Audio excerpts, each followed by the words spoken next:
going on, everybody? Welcome back to the Playbook Sports Podcast, and welcome back to us going through all of these NFL scripts that good old Roger Goodell decided to send me. Today, I've got the fourth NFC West team, the Los Angeles Rams. Now, before I even dive into this one, let's just talk about the Rams a little bit here. Obviously, it's super disappointing last season as they did have quite a bit of injuries going on. Stafford hurt for a chunk of the season. Kupp hurt. Their offensive line was in shambles. So you would think, hey, bounce back years incoming. But personally, I don't see that happening. They've given away everything on defense except for Aaron Donald. I don't know how much we'll talk about their script at the beginning here, but go look at the Rams depth chart, you guys. It's not pretty. I like to think I follow football pretty close. I do this show. I put out videos weekly on the NFL itself. And I went and looked at the Rams depth chart before this, and I recognized very, very few names. On the defensive side of the ball, I recognized Aaron Donald, and that was it. That is not a good sign, especially when you play the Niners twice, the Seahawks twice, and you're in the NFC. Yes, the NFC is a little bit weaker, but are the Rams the weakest team on paper? They might be. And I'm interested to see if Roger agrees with me. So I'm just going to go ahead and jump right in to the Rams script after a brief word from our sponsors. Before we get into today's video, guys, I just want to give a special shout out to today's sponsors, starting with Goldfine and Bowles, Lawyers for the Injured. Personal injury, workers' compensation, those are their two things, but any sort of legal advice, they're the people to call. Give them a phone call, 309-673-5144. Tell them we sent you, okay? And I'd also like to shout out SeatGeek for sponsoring today's video as well. Use promo code PlaybookSports on their website to get $20 off your first purchase of $30 or more. Let's get back to the video. And it looks like they have a brutal start to the season this year. I don't like to see Roger writing that. First three games come against playoff teams from last year that have all actually improved this offseason. And 9 of their sets, so over half their games are against playoff teams from last year. Not a great start. Week 1, they travel to Seattle, and that's a loss. Seattle got a ton better this offseason. The Rams did not, and Seattle was better than them last year. So that's a first week loss, according to Roger. Week 2, they host the 49ers. There's just Niners going to win this one. It doesn't matter if Trey Lance is at quarterback. Doesn't matter if Brock Purdy's at quarterback. Doesn't matter if Sam Darnold's at quarterback. Hell, give me Christian McCaffrey at quarterback, and they beat the Rams in San Francisco, or even in LA. Doesn't matter. It's a home game for the Niners anyways. We all know it. Week 3, oh my God, Roger, what is this schedule? Week 3, they travel to Cincinnati for Monday Night Football against the Bengals. That's a rout probably. Looked 0-3. Rodgers got them starting out 0-3 as well. Week 4, they travel to the Colts in a game between two teams kind of going opposite directions. The Rams at the end of their window, obviously. It's definitely already close.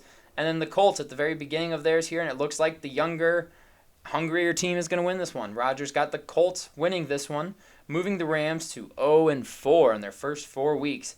Surely it gets easier, right? Wrong. Next up, they host the Philadelphia Eagles. Loss. 0-5 to start the season for the Los Angeles Rams, who have just completely gutted their roster. Look at that depth chart. It is sickening. So they start out 0-5 according to Roger. I don't know how long Matt Stafford stays in there for this. I mean, when do they start talking about trading Cooper Kupp? When do they start talking about trading Aaron Donald? This is clearly a team that, again, they did the thing, right? They won the Super Bowl. They got what they wanted. They said F them picks. Well, now they don't have any young players on their team to build. You know how you always say, we'll cross that bridge when we get to it? The bridge is looming large for Los Angeles right now. Not good. But it looks like in Week 6 against the Arizona Cardinals in Los Angeles, the Rams do manage to pick up their first win. So now we're looking, 1-5 at this point in the season. Next week after that, they will take on the Pittsburgh Steelers in Los Angeles, and they're going to lose this one. The Steelers win these kind of games. The Steelers may only win, anywhere from 7 to 9 games this season, but this is one of them. They will lose the Steelers and fall to 1-6 on the season, and then they will travel to Dallas, and Dallas is just way better. Rodgers got them losing that game pretty handily. And then, Week 9, November 5th at Green Bay. Rodgers got the Rams walking into Green Bay and coming out with a W. Wow, that one actually surprises me a little bit. Maybe the Rams made a quarterback change. Maybe they just swapped some stuff around. I don't know, but going into Green Bay and winning, that's a big win, honestly. I am surprised. Week 10 bye, definitely need it, although it kind of stinks coming off of a win. You wouldn't mind that. So let's see. We're looking at what? 2-7 at this point? Yep, 2-7. Not great after 10 weeks in the NFL. Next up, they will take on the Seattle Seahawks, and they are getting swept by the Seahawks this year. That's a loss, 2-8. Week 12, they travel to Arizona, a team they've beaten once, and it looks like Rodgers got them losing this one, so they split the season series with Arizona, losing in Arizona, falling to 2-9. Next up, they host the Cleveland Browns, who are a really, really good roster, honestly, and at this point, Deshaun Watson's probably playing well. Who knows? But either way, you could put most quarterbacks out there, and they're going to beat up on this Rams team, man. They're just going to. Loss here is what Rodgers got. Next up, they travel to Baltimore, and the Rams get another win. No, I'm just kidding. That was for you, Sage. Baltimore smokes them, blows them out of the building. It's an ugly, ugly, ugly loss for the Rams, who are, 2-11 at this point? Looking at number 1 overall pick, looking at probably Caleb Williams. Next up, they host the Washington Commanders, and this will be the Rams' actual third victory this season. Washington and them jockeying for that number 1 overall pick. This is going to be a game where neither team really wants to win because they both are looking real pretty probably for the number 1 overall pick. I don't know about Washington's script and what Rodgers got written up for them, but I know the Rams, that's their third win, and that might have just booted them out of the number 1 overall pick.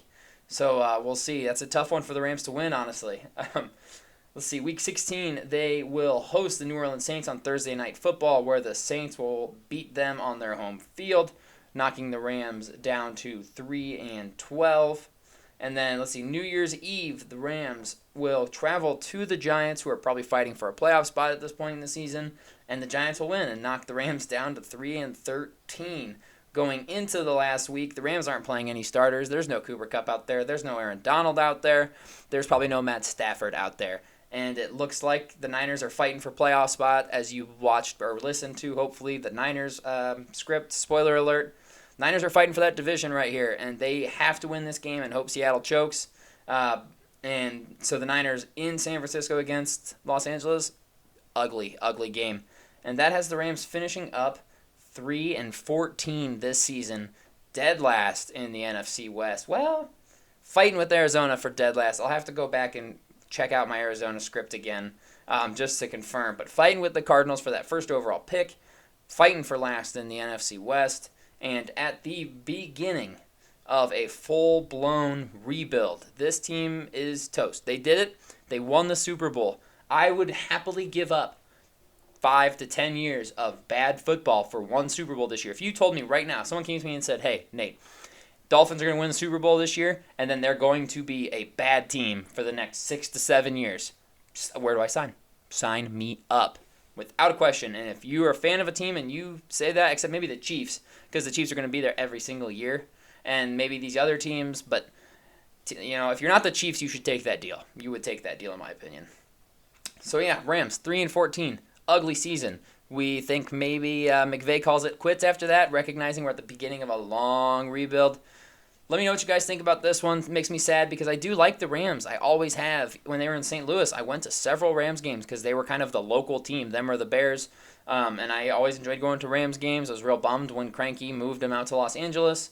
But it is what it is. Rams, sorry guys, rough season coming at you. But stay tuned for our next one as we've got more and more of these coming out, and we'll catch you guys in the next one.